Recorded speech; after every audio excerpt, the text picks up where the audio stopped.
Oh, Is Substack up yet? Waiting for it. Wait for it. Wait for it. It's a hurry up and wait. Yeah, hurry up and wait. There we go. I think that's. Yep.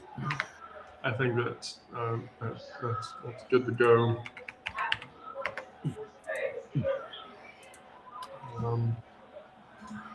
I am live. I am live on Blue Sky. So let me drop. I'm actually going to drop all of those links. Okay. Yeah, we're just going to drop. We're going to drop everything.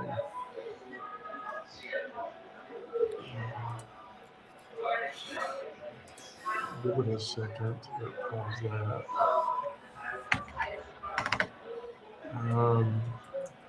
Stream plays.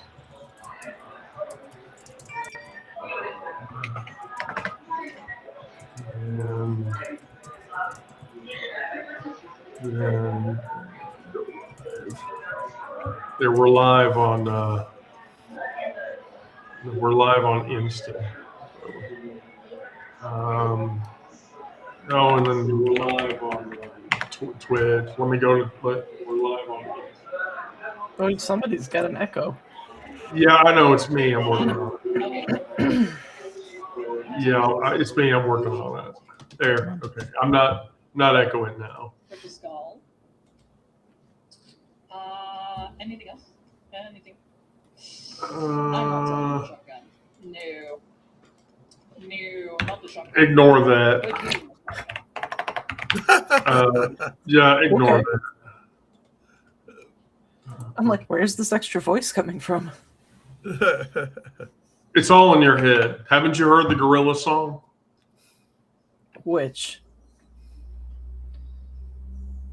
I forget the name of the song now. Holy shit. Okay. All right. So, hi, welcome to the Deep Exhale, where we talk about trauma and survival and everything else. So I'm just going to get the one, like, I'm really pissed off thing out of the way. And that's, they arrested Don Lemon today. That's some bullshit. And arresting Don Lemon is the biggest hunk of bullshit ever. Because what that says is the administration is now going to arrest independent journalists. Yeah. So, which will suck for all of us. I mean, hugely. And I'm not fucking happy about it. Okay. So, today's focus, just so everybody is aware, I'm going to go down the list. Survival from a rights and beliefs perspective, survival from a control perspective, and then survival from an awareness perspective that is culminated from the first two. And then I have a surprise topic that we can talk about that you won't see until later this evening at around 5:00.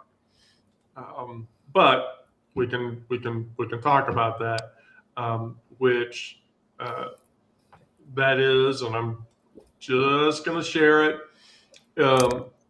is active rebellion, because that naturally progresses from the conversation that we're about to have. So with that, I will go right into it. Rights and beliefs. So the thing about rights is that in the end, you can't prove what should be considered a right or not. And this is a quote by Paul Farmer, who was a doctor who spent his life in Haiti's like poorest fucking communities. Rights are not natural laws waiting to be discovered. They're agreements that we fight like fuck for. And it's not some cosmic truth. They reveal who's suffering,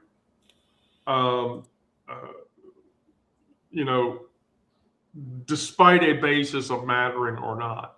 So the survival move is to stop arguing about what should be rights and start acting like human dignity is just non-negotiable, because it is. Feed someone, shelter someone, mother someone, defend someone. The debate ends when you make someone's material reality better, guide somebody in the right direction, be an elder for a younger person. Rights become real when enough people refuse to live in a world without them.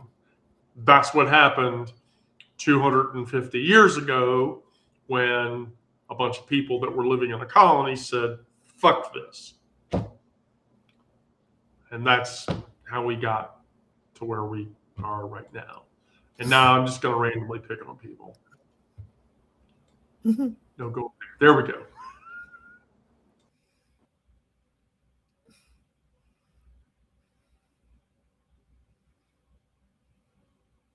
We can't hear you again.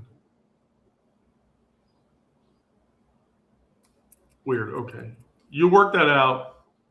We'll pick on Brandon. Oh no, not me. Yes. I don't know how to respond to that. Do you feel you have inalienable rights? Is the question. Oh. Yeah. Do I feel I have inalienable rights?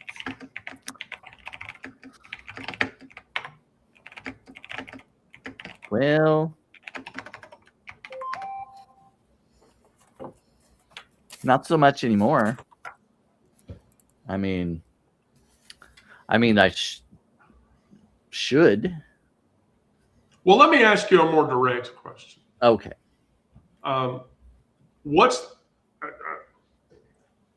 If you stop waiting for permission or consensus, what would you do tomorrow to refuse to accept the world as it is?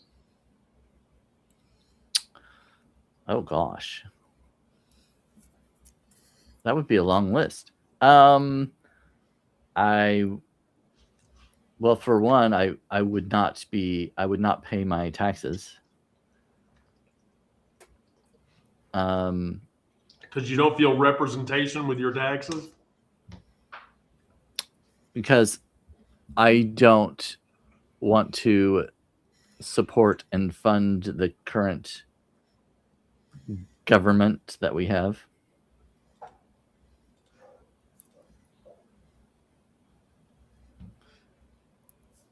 Yeah, that would probably be the top thing, at least. That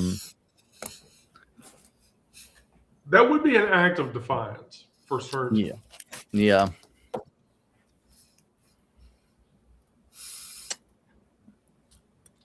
I don't know. I can't think of anything else off the top of my head.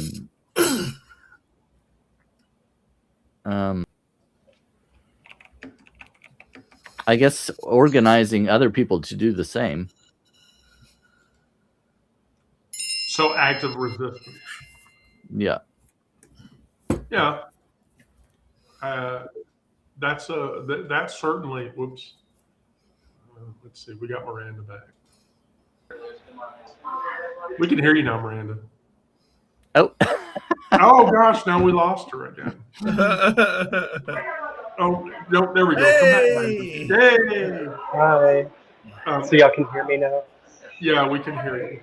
So now you get the harder question. Oh, okay. Okay. What or who taught you that people suffering is acceptable? And what would it cost for you to unlearn it? Why are we changing? Okay, so who taught me that suffering was acceptable? Yeah. Were you ever taught the suffering of certain individuals is acceptable, and why? And what would it take for you to unlearn it? Oh, the church taught me that really well. Oh, of course. Yeah. Well, Yeah. That's why I saved that question for you. Yeah, so One of the things about what the church teaches is that because of like the obsession with hell and with God punishing people after death, it makes it where Christians aren't willing to see the suffering that people go through in this life, because they're like, well, if you're suffering, that means that, you know, God is doing that because you haven't done all of the, you know, unlocked the lockbox with the right prayer and the right social standing and all of that stuff.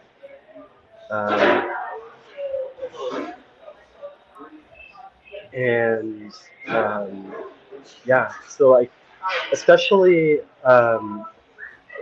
you know, evangelical churches tend to believe in penal substitution atonement, which is the idea that God has wrath for his creation because of our sinfulness, and that Jesus dying was God putting his wrath onto Jesus so that we don't have to experience it, right? But I've been thinking about that topic for a while, but a lot lately, in that whenever you know, if you're a Christian and if you look at atonement for sins through that perspective, then what that is it's human sacrifice, right? And because the old system was, you know, sacrificing a lamb or a goat or what have you. So once you get into human sacrifice, even if you try to say, well, this one human God hybrid had to go through that for us, you kind of get a taste for more human sacrifice. And I think it really is tied up with the idea of evangelicals being prone to authoritarianism, and also that scapegoats are a necessary part of that. So,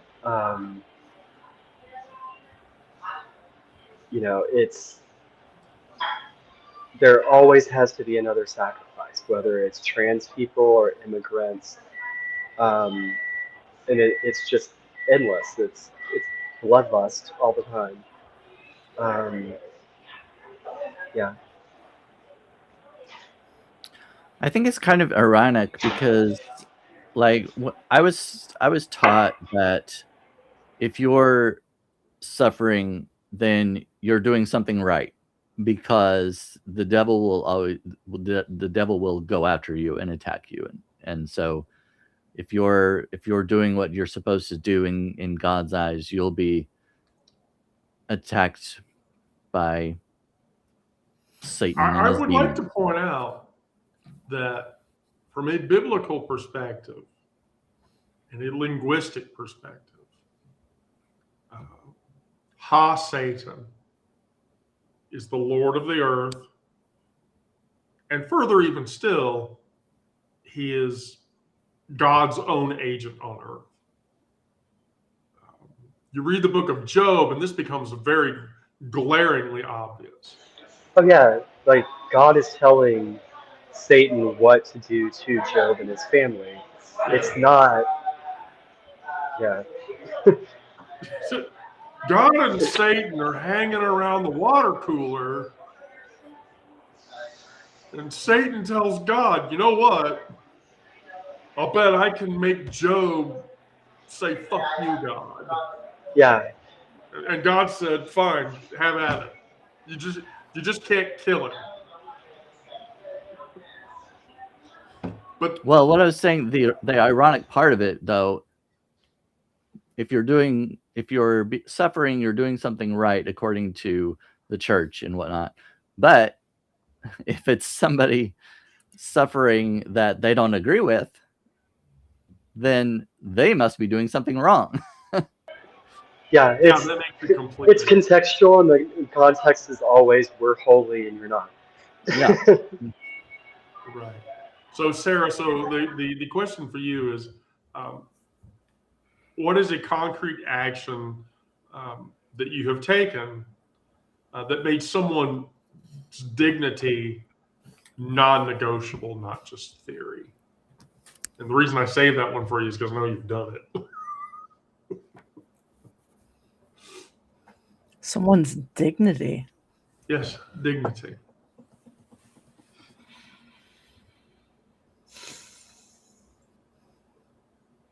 I've never thought about things in terms of dignity, just in terms of treating other people like humans. Because you treat all people like humans? Yeah.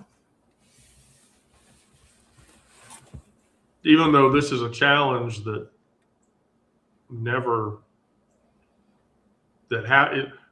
look, if we all treated people like human beings, then Alex Preddy wouldn't be dead, Right. and Renee Good would still be walking around. But the fact of the matter is that drags the conversation out of the clouds and into the dirt under your fingernails. It separates the people who gesture at caring from ones whose hands actually smell like the work that they've been doing from an ethereal perspective.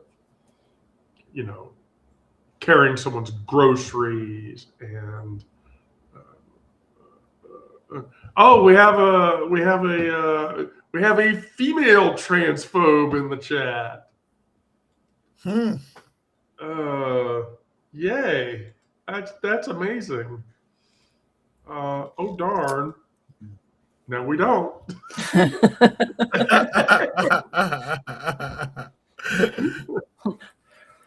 I should point out in the YouTube chat, LOL, all these transies in one channel. Good riddance to bad rubbish. Joy. It's almost like Jinx is in here.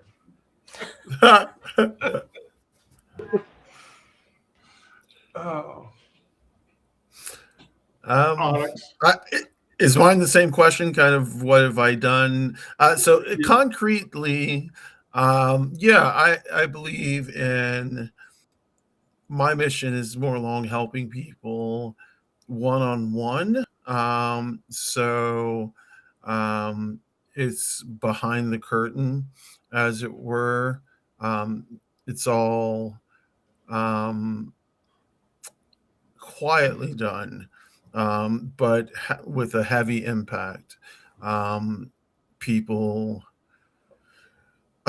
trust me to keep their secrets,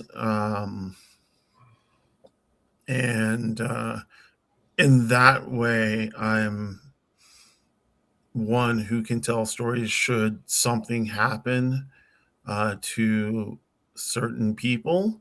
My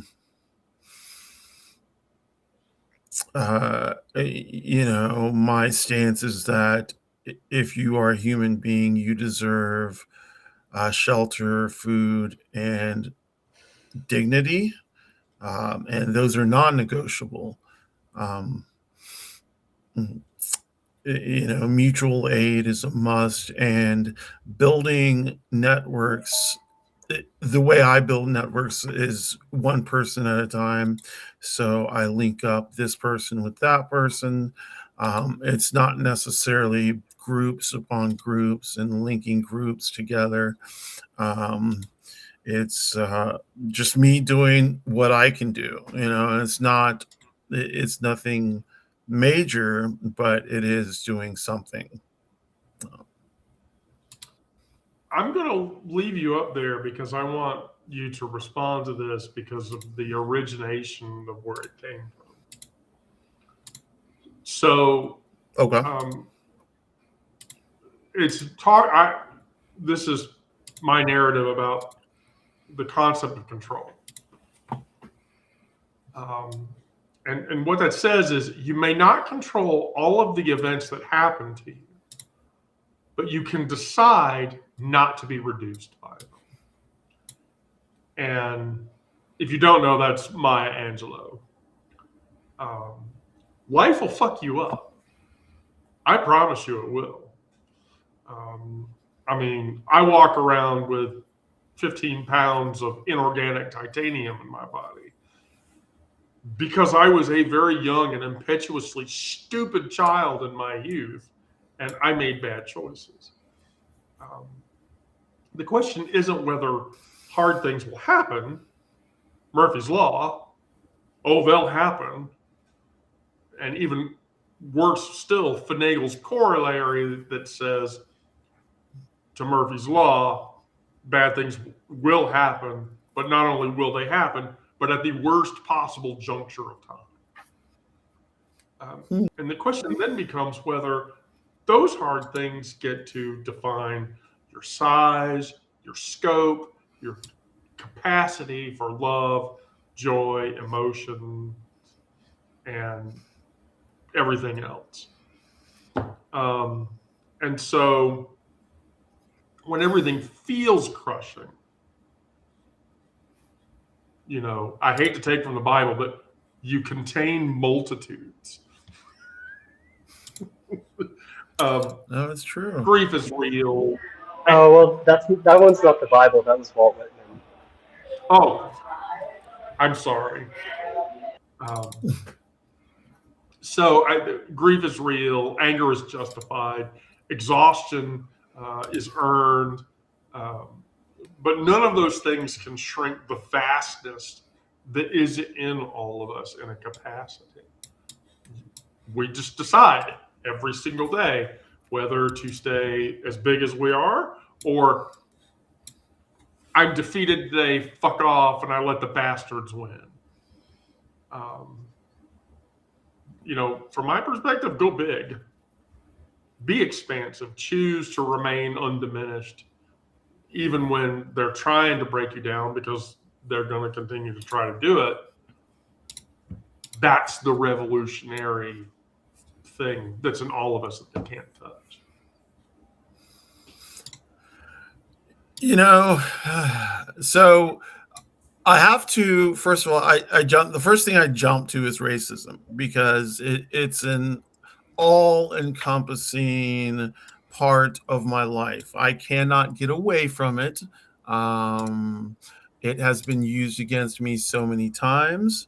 And when you face it head on, it is almost a shock, like a momentary stun, where there's a glitch in the mainframe, and you know, you're taken aback, and so you know, I'm stunned, but you know, and you know, then I have to like reset my thinking, understanding that yes, I've heard this before, and no, it will not be the last time, and you know, it cannot make me mad, you know, because that is objectively what these people are trying to do.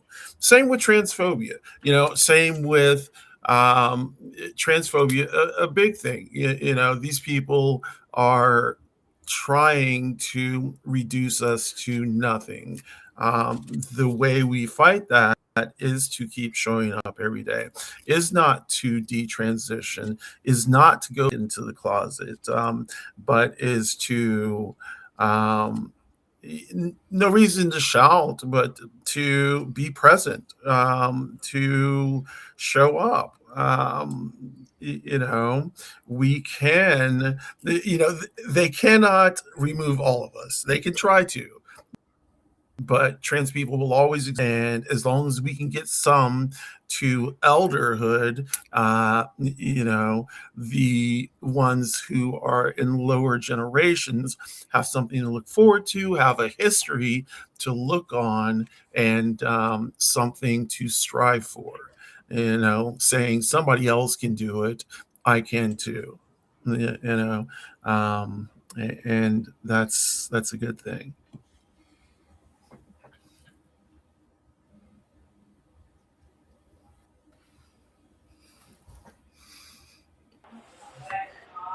Talking to mute again. I have a special one for Ryan. Oh, you have a special one for me. Yeah, I have a special one. When I think about this, it begs me to ask the question: when did you last choose something that made you bigger instead of safer? And what did that expansion cost you?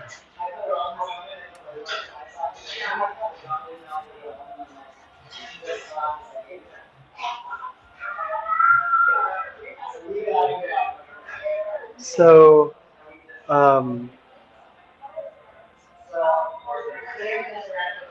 one of the things that I do every day is walk our dog.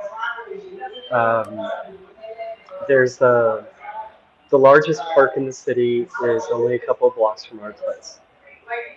And being a public park, it's going to draw all kinds of people.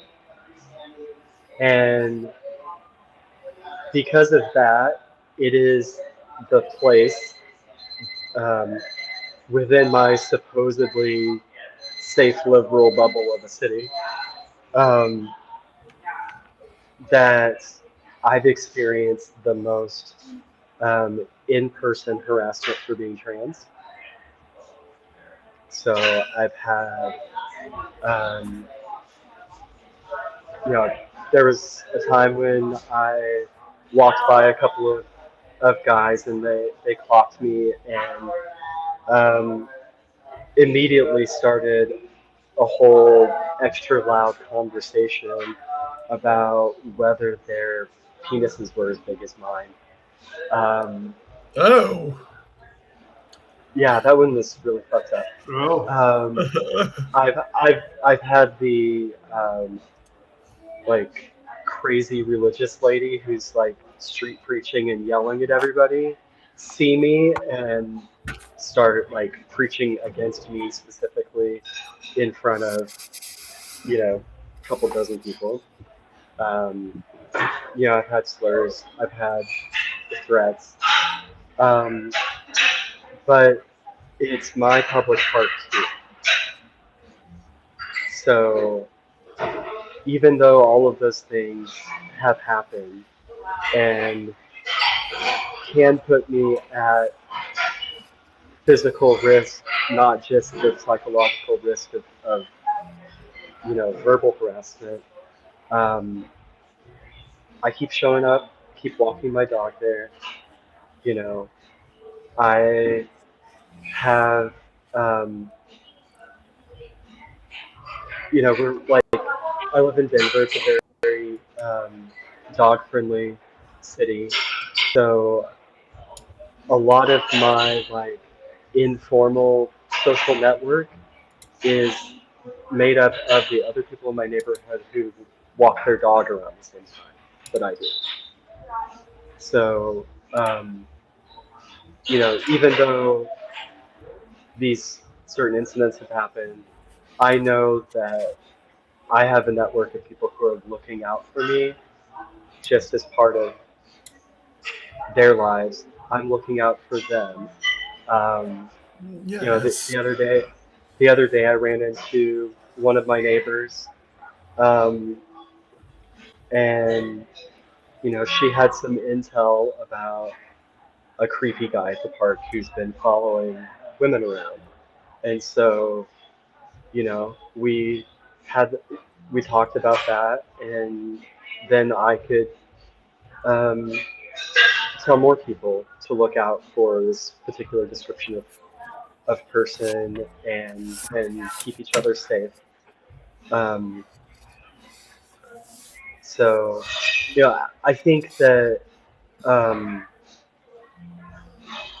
being big, being bold, isn't necessarily just an individual choice or like or an individual burden. Like the act of standing up whenever you're community of people around you see you standing up, they're going to support you, and it encourages them to stand up as well. Um, and so I don't know if that answers your question, Wendy. I think No, so. It reminds that- it reminds me of stand up for your trans friends even when they're not around. You know, that's the vibe I get. I like that. yeah. So Brandon,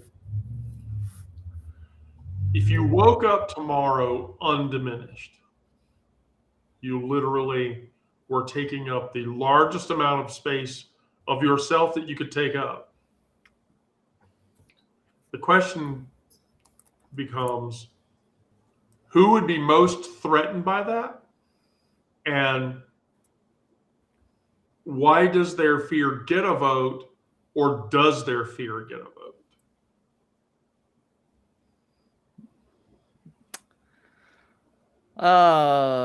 Who would be the most threatened? My immediate thought goes to family,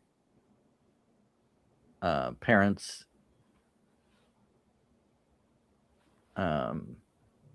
Yeah, immediate family. Do you feel that you self-reduce? Well, yeah, in some ways. Right.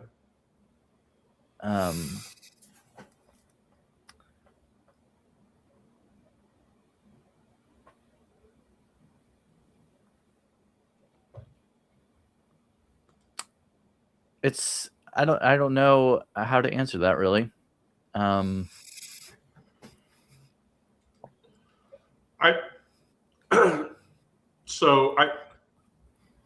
Every time that question comes about, that translates into a psychosomatic feeling. You get tight in the chest. You feel hot behind your eyes.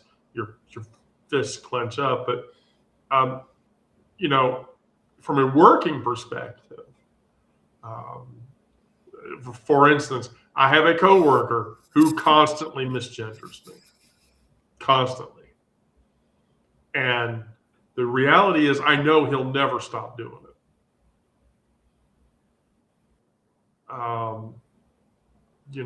So, from a social strata perspective, the boss, the partner, the parent, the friend, those people that need you smaller so they can just feel adequate. That's what that question is about. Yeah, I don't have an issue with work because I work from home and I'm not in contact with anybody from the companies that I work for. I've never seen, talked to them or anything. It's just, I do these projects and submit them, have Right. very, very little contact whatsoever. So they know virtually nothing about me and wouldn't, I guess then I guess a question for that is, does that bother you? Would you want them to?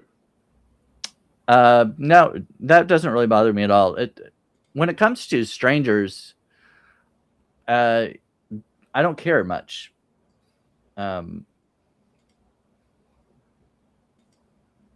Because I don't know them. I don't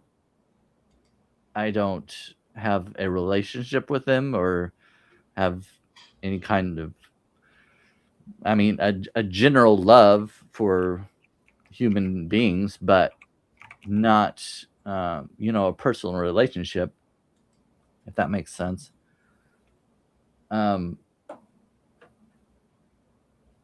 But I do care about my family. I do love my family. And so I still have that kind of feeling of almost obligation to not be in their face about things, I guess, if that makes sense. Right. It does. Can I ask It you does. something? Why Yes. why do you feel the need to block or shade part of yourself?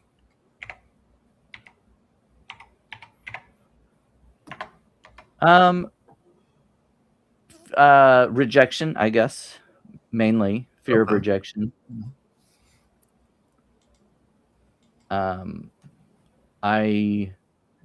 I don't want to be.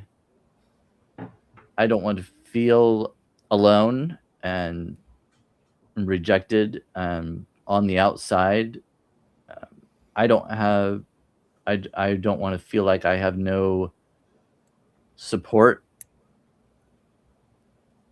in any way. No? No? I mean, that's And right. also, I don't know. I don't feel the need to let them into every part of my life either. Right. No? I don't like. I don't That's tell. a permission you. That's a permission you give or not give. Right. I don't. They don't know anything. They don't. Most of my family doesn't know about my publication on Substack or anything.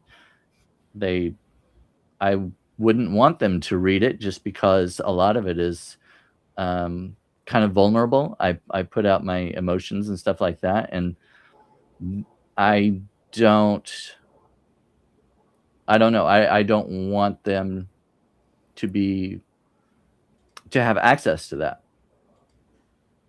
I don't feel like they deserve access to it. No, they don't. They really don't. Hey, could you put some more water in the pot that's on the stove, please? Thank you. Sarah's gonna hate me because I saved this one. I saved this one up. And she knows why I'm going to ask this question. The question then becomes: what part of yourself have you let or are letting someone else's cruelty slowly erase? And what would it feel like to take that space up again if you had to take it, or if you're taking that space now?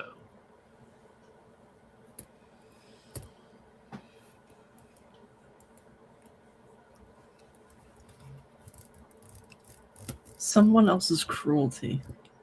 Doesn't have to be cruelty, but someone who's actively trying to erase who you are. I mean, there's no one actively trying to erase who I am anymore that I'm aware But there of. was in the past. Oh, well, yeah. Okay.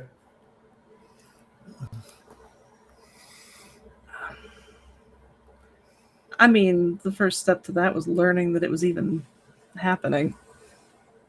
But And how did you learn that? with the person dying? Well, yeah, that's usually a cathartic. That's usually a cathartic moment. I mean, you ceded territory. You ceded territory to this person. Why? Respect, I guess. Did they deserve it? I mean,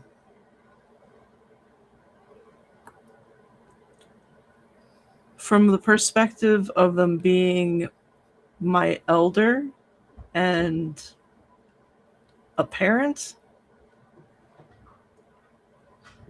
just from that perspective, yes, they deserved respect, but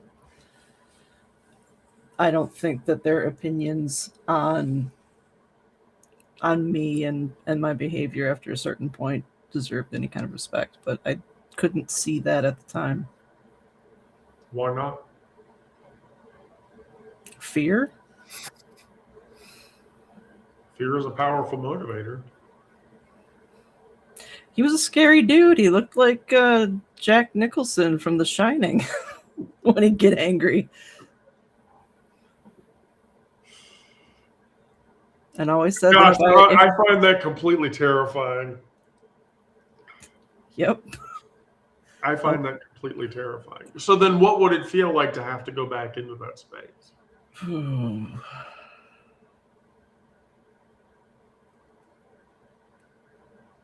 If I knew then what I know now, I would have just let him cut himself off. You would have.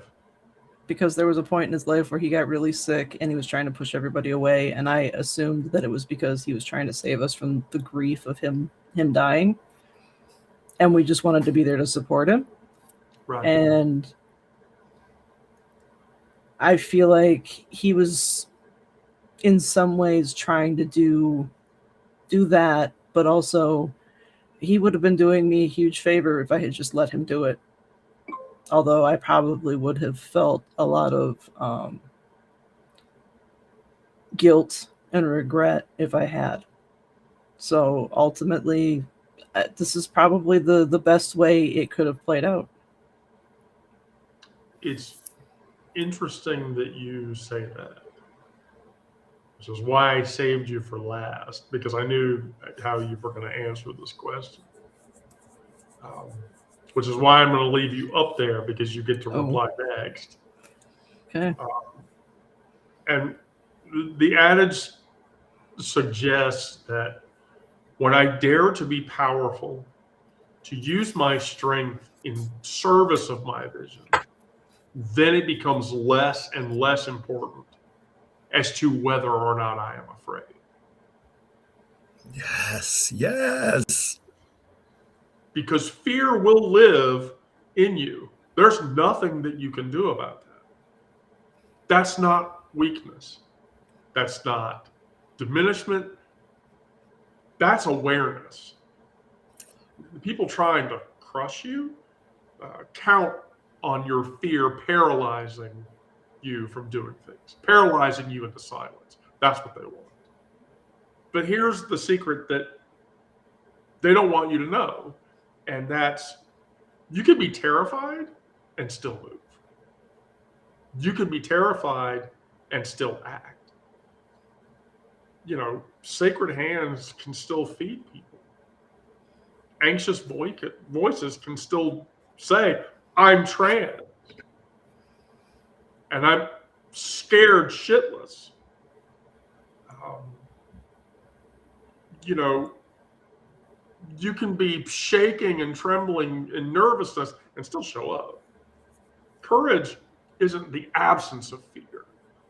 It's deciding that your vision matters more than your fear itself. What's your vision? A neighborhood where no one goes hungry? A community where queer kids can play out in the front yard and not be afraid? You know, start there. But let that fear come along for the ride, because ultimately that fear will contribute to your awareness and it will protect you. You don't touch a hot stove because it hurts. Why? You're afraid of getting burned. That's a normal human reaction. That doesn't stop you from cooking on a stove, does it? Not usually. Why not? Because I know how to use it safely.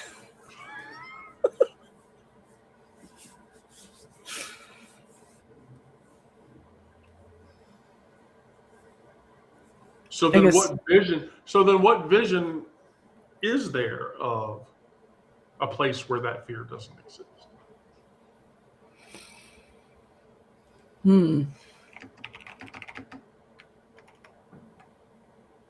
I mean, the things that you've listed are definitely things that would be encompassed within any vision I have for society in the future.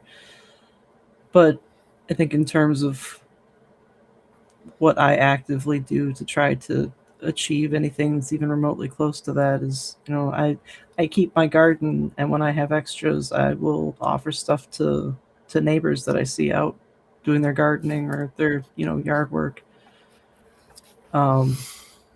There's a couple people on the street who also keep gardens, and I've been trying to reach out to them so that maybe we can do a plant exchange, seed exchange, just try to get everyone acquainted with each other.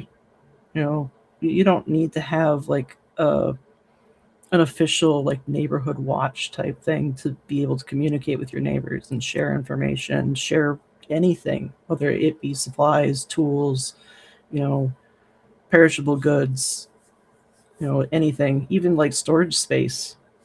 My sister was storing one of her campers in my yard for the longest time, but that was partially because when she'd come over, her and her son would sleep in it instead of sleeping on an inflatable mattress in my living room. But, things like that. Just so that there's more immediate community, people that you can depend on, lean on when you need to.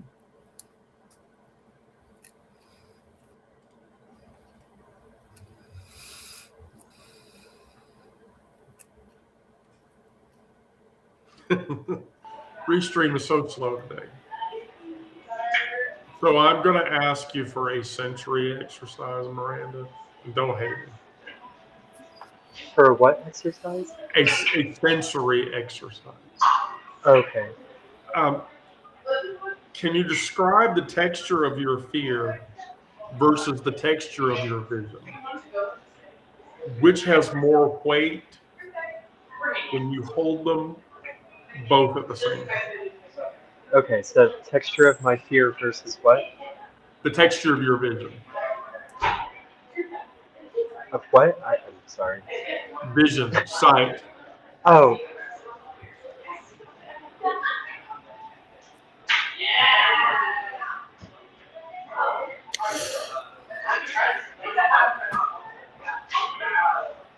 Let me give you an example. Is your fear cold and slick like ice water in your stomach? Is your vision hot and rough like a rope burn from pulling something way too heavy? When you actually put those together, that translates into physical feelings versus what you're actually seeing.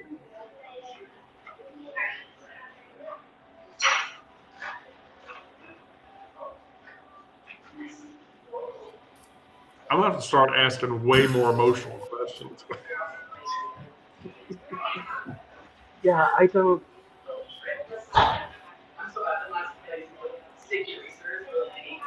So.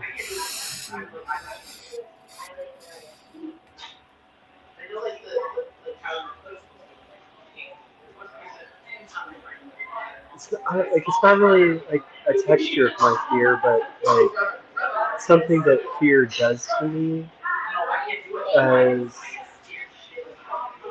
is it can operate as a memory trigger to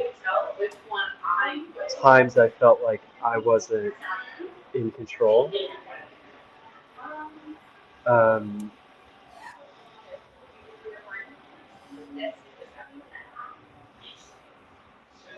One that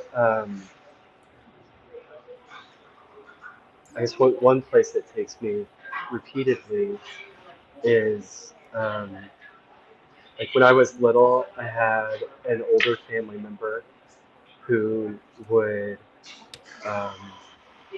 tickle me until I screamed for him to stop, and then would keep going until I completely broke down crying, and then would call me a girl and a crybaby, and so like at its worst, fear feels like that kind of helplessness, and like even though I wanted it to stop, I didn't have the physical strength to make that happen at that point. But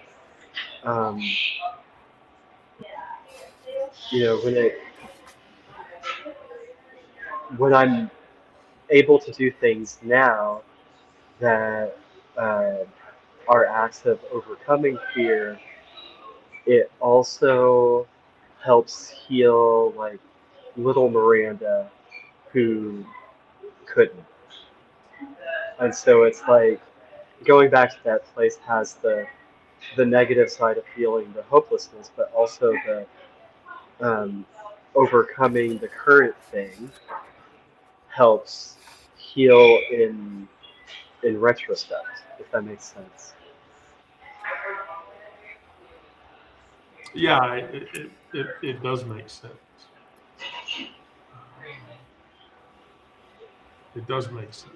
I mean, these are the hard questions. These are the things we don't ever think about.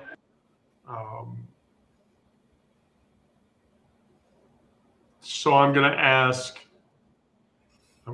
you the question now. Okay. In terms of texture, No. of If you showed fear? up tomorrow, deathly afraid, whatever that is, what could you still do that would matter? Deathly afraid. Deathly afraid. Information passing. Getting the word out. My final breath would be some type of lesson or way of imparting wisdom, way of imparting information that's needed to push forward for the movement. I would feel like I would want to contribute in that way. Right. Not, fear. I would, yeah. That in terms of the movement, I really would like to use my last breaths to further any information, kind of a thumb drive, if you will, of information that I have that's kind of pertinent to the movement. Right. Brandon is going to not like me now.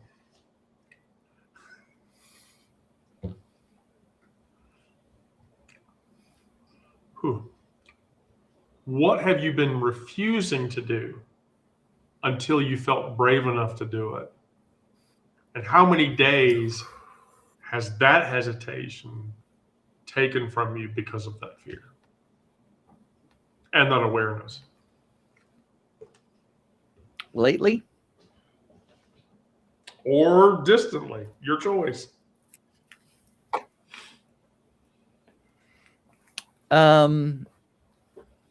Well, the thing that immediately popped in my mind was going to the cemetery to visit where my boyfriend is buried.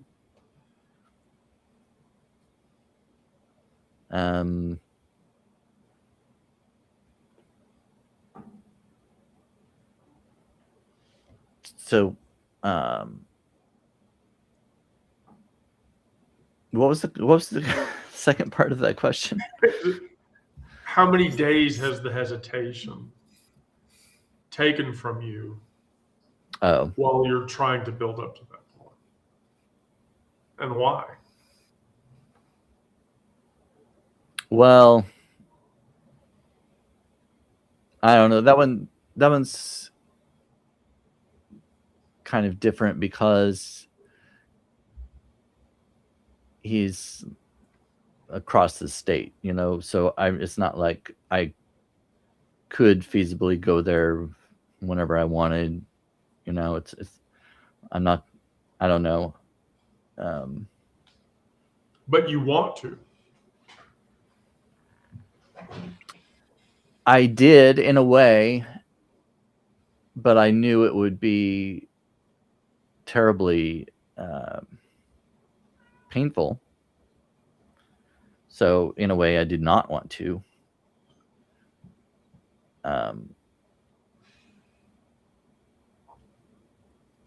There's a cost that is associated with that awareness. You can't just say abstractly, someday I'm going to do this. By asking the question,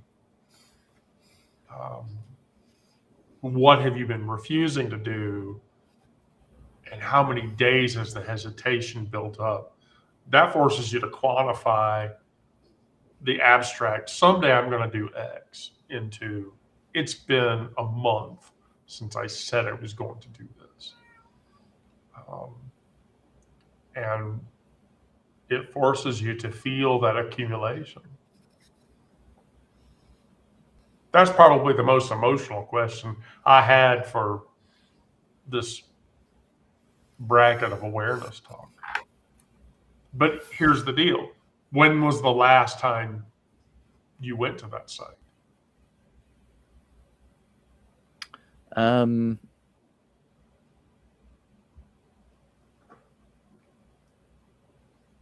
I didn't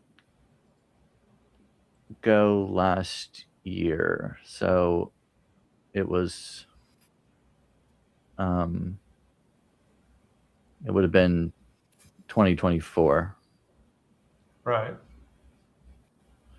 I went to Pride Fest in St. Louis, Right. and then visited the cemetery. Was after. it emotional then? Yeah. Very. And it's Yeah, still,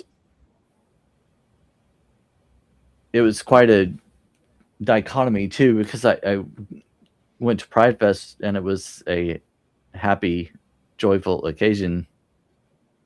And, while I was in the area, I wanted to go visit the gravesite, and which was, completely opposite kind of feeling.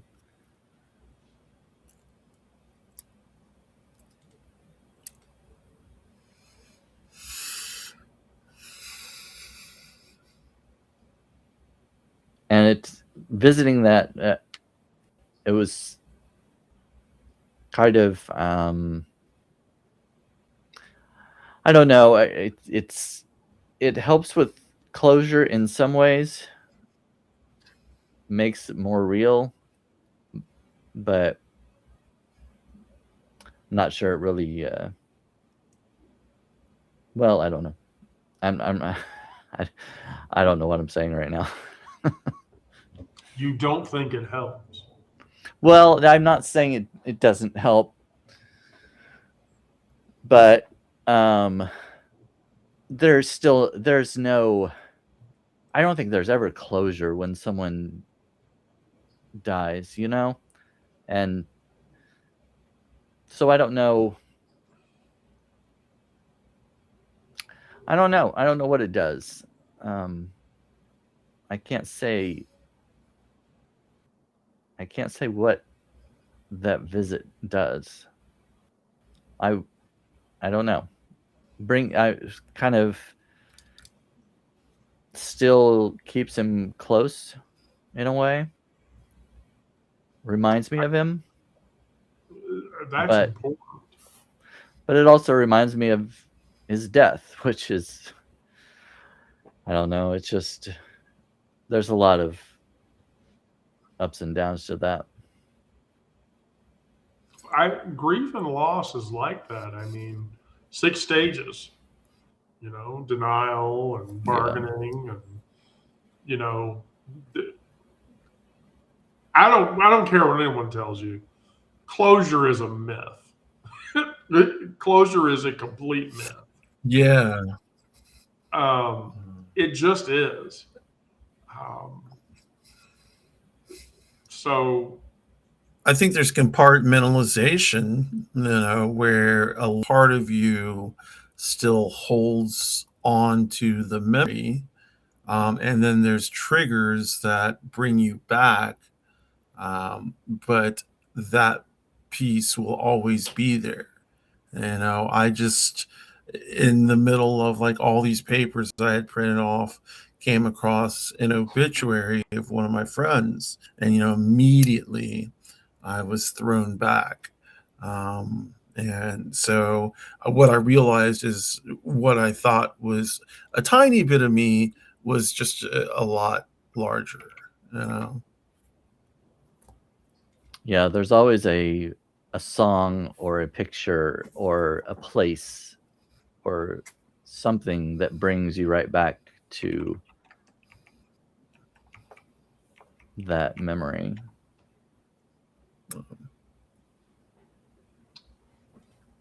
Yeah, and those memories are hard. So for the closer, I had this worked out. Of course, everybody that's a publication member will read this later, because I wrote a queer space story today. And it's a Caroline Caldwell quote, so don't judge me. But in a society that profits from your self-doubt, that means that liking yourself is itself a rebellious act. And so this is my closing. The systems that crush us aren't accidents. They're designed to make us question our worth, internalize their hatred until we police ourselves better than they ever could. But every authoritarian understands this. If you can make people hate themselves enough, they'll do all the dirty work for you. They'll stay quiet. They'll stay small, invisible, hiding in a closet somewhere. But when we claim ourselves, flaws and fury and beautiful broken pieces, all of it together, when we look at each other and say, you matter, and I see you, and you're worthy exactly the way you are, that's what they can't legislate away from you. That's what they can't take away from you. Self-love isn't narcissism. It really isn't. It's survival. It's the foundation of our resistance. It's choosing to be as big as you are instead of not. In a world that profits from our own silence, our own diminishment. I love myself fiercely. All of you should do the same. And I love the people around me as fiercely as I do. And I know you all do the same. And when that all culminates together, that culminates in the thing that they can't take away from us. Which makes them try harder, which makes us try harder, which means we won't ever go away. We won't ever disappear. So, Brandon, you want to bitch at me about food now? If I must.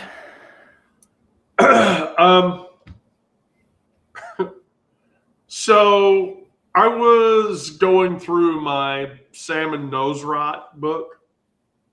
Do you know about the salmon nose rot book? Salmon nose rot. Yes, nose rot. No. Okay. So salt, fat, acid, heat. If you've never read this book, you should, especially if you're a culinary person in the kitchen. So soup cooking. Last week we were talking about stone soup, and I thought about this. Reviving flat, boring soup. Acid is your savior. squeeze a lemon or a lime or add a splash of vinegar, and or even better yet, stir in miso paste. That brightness adds flavor instantly to any concoction you've put together. And Sarah's making the most disgusting face. I'm about to put you at the top if you keep doing that. I don't like miso. What? It tastes the way, the smell. Like it tastes like a smell that you would smell in a pet store, like a hamster cage. Yeah. Like ammonia and sawdust. Nice. Miso tastes like ammonia and sawdust. It tastes the way that smells. How do you know that? Because I've smelled those two things together in a pet store, and I've tasted miso. Gosh, okay. Now I feel like shit because that was going to be like my brilliant genius. Just because I don't like it doesn't mean it doesn't work. That was going to be my brilliant genius. Like I was expecting him to do that. God damn it, Sarah.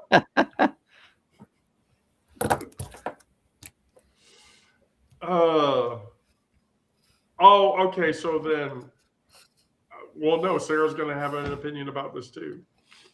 Don't buy grocery store tomatoes. Grow your own cherry tomatoes.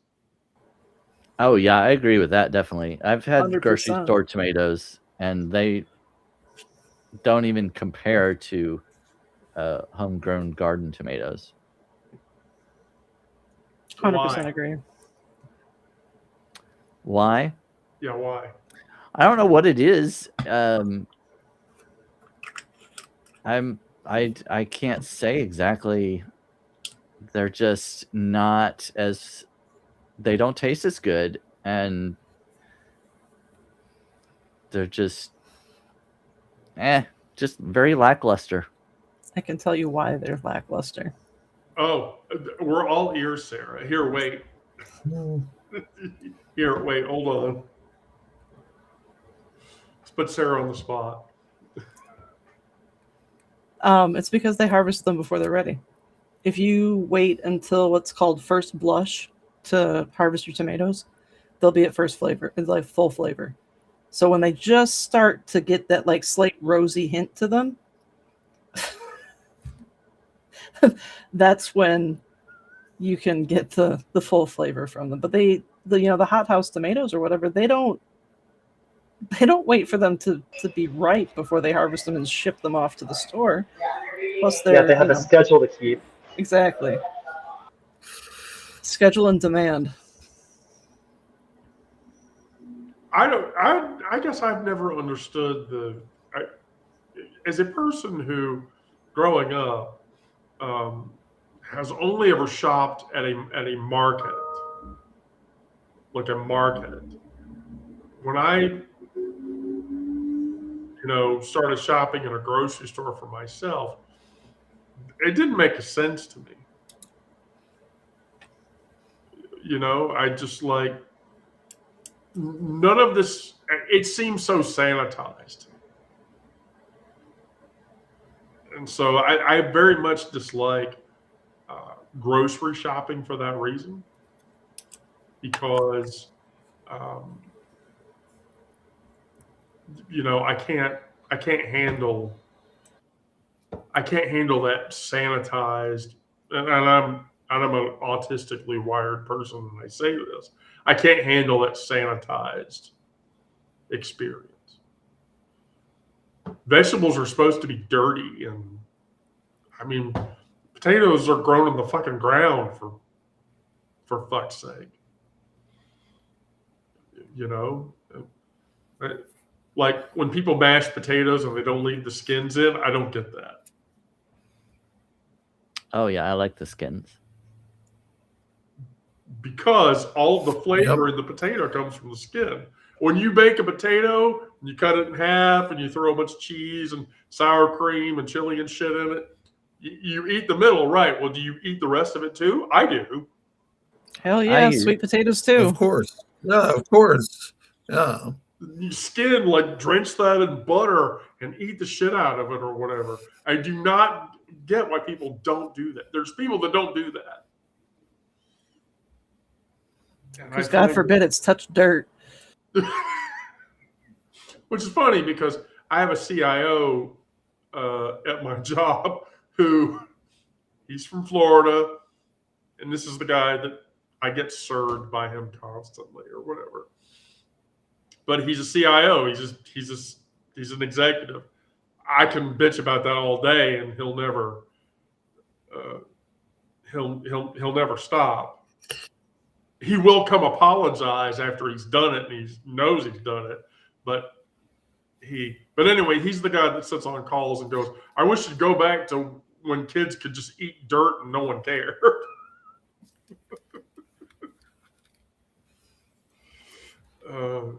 Kind of like riding your bike down to your friend's house and then dropping your bike in the front yard and going up to the door. When was the last time anybody did that? I think I stopped doing that when I could drive. Well, I mean, like 80s, kids now. 90s. Like, if you were a parent and you had your 9-year-old in the house and a 9-year-old came and knocked on the door now, how the fuck would no one would? What? You want to do what? I mean, out at my sister's, there's like her backyard is open, and there's all the neighboring backyards are open. So there's like 3 or 4 households with kids. So they just come up to her back door and knock on the door and ask if my nephew can come out and play.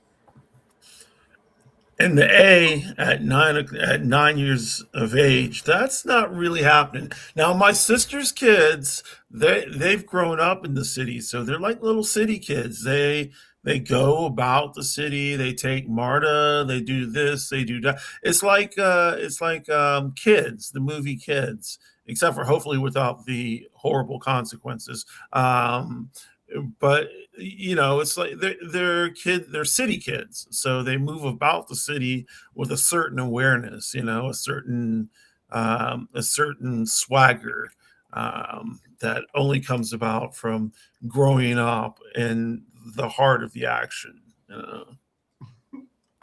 I mean, do they think the movie Bottoms is just going to happen or something? Bottoms is fucking amazing. That Love movie that is movie. hysterically entertaining. Wait, Sarah, have And you ever watched the movie Bottoms? Oh. There are some parts that people won't even understand, like the part with Marshawn Lynch in it and why he's actually in the movie, is because his sister is gay. And when she came out, he treated her horribly. And this is an apology to her. Right. So, yeah, basically, that movie is 2 high school senior girls who are visibly lesbian and visibly in love with each other, by the way, start a fight club with a bunch of other girls. And so half the movie is them beating the shit out of each other, and it's hilarious. It's completely hilarious. It's completely hilarious. That movie, to me, is almost as good as the movie Bros.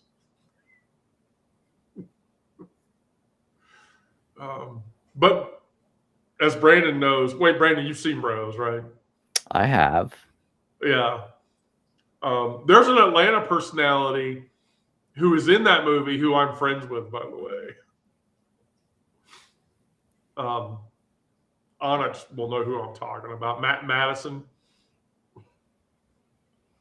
I don't know who that is. Oh, you don't? She lives here in Atlanta. Yeah, no.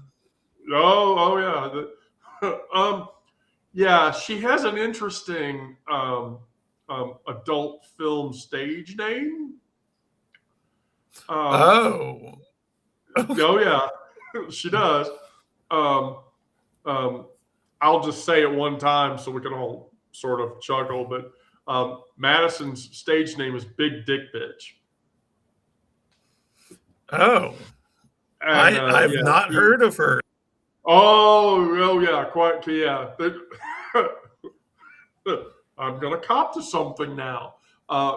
My friend Jeremiah, who is a stylist over at Van Michael in Buckhead, has been a repeated or RuPaul's Drag Race contestant. He's qualified for the show 3 times, and so when he and I and his crew of people were really tight friends, yeah, I got introduced to that entire strata of people, and so Madison is who is in the Bros movie, and then there's a girl named Trina, and there's another girl named Stacy. They're all very well known trans adult film stars, and they live in Atlanta. I happen to know quite a few too, but they don't live in Atlanta. Yeah, but I know. But yeah, Stacy and Trina live in Fayetteville, and Madison actually lives in Avondale Estates, I think, now, which will be scary if he lives in the neighborhood I'm moving into in 3 months. But yeah, Brandon, if you want a good laugh one night, go rent the movie Bottoms and watch it. You'll laugh hysterically, I promise you. Bottoms. It's hilarious. Yeah, I watch it every other day. I mean, it's canon for me. It's a good experience. So, all right. Well, with that, does anybody have anything else in closing they want to say? Keep fighting the system and transphobia and racism and xenophobia and homophobia. Fuck ICE. Did everybody hear about Luigi? I heard somebody was trying to break him out. So it's come out. Luigi Mangione will not face the death penalty for killing the CEO. Yes, I heard that. Yeah. Yeah. He will not face the death penalty for killing the CEO. And then the Epstein files drop again has repeated unredacted Donald Trump's name all over it. But didn't they say they weren't going to release half of them? Like half of them, they're just not going to release. Like half of the document. Well, I don't know. We're going to see, but the Epstein, the current Epstein flow now it's getting. Here you go. Attorney Alan Dershowitz was also there with Attorney Bob Shapiro. We were taken into rooms and forced to give oral to Donald J. Trump, forced to allow him to penetrate. I was 13 years old when Donald J. Trump raped me. Ghislaine Maxwell was also present and watched. So, holy shit. Okay. This is going to be not a fun, it's going to be a very unpleasant experience. So just wait for it. Anyway. But yay on Luigi not getting the death penalty for killing I honestly, at this point, I'm just going to say I'd be happy if it was justifiable homicide. And him going to prison for 10 years. Yeah. Justifiable homicide. I'd be okay with that. Let him get parole and, 7 years. Yeah. I think the article was saying he's facing life in prison, though. Yeah, he's going to face without the possibility of parole? I didn't get that far. Yeah, so life, that's 33 years. Life in prison without parole is life in prison without parole. Life in prison is a 33-year term. Right. Right. Which, So- if you're young enough, you get out. I You mean, have yeah, he'd get out when he's time 50. to- Yeah, he could be paroled when he's 50. So, All right. Well, anyway, Onyx, Miranda, Brandon, Tara, thank you all. Good for Monday. yeah, I'm ready. Should be. As far as I know. All right. Well, thank you everybody that watched. Please come back. We'll be around. I'm probably going to do a session over the weekend. I will do gaming sessions at night. You know what? I should do gaming live on Substack just to be a bitch. I really should do gaming live on Substack just to be a bitch. I'm not going to do it though. All right. I love you all. Please be safe out there. Do good things. And we'll talk soon.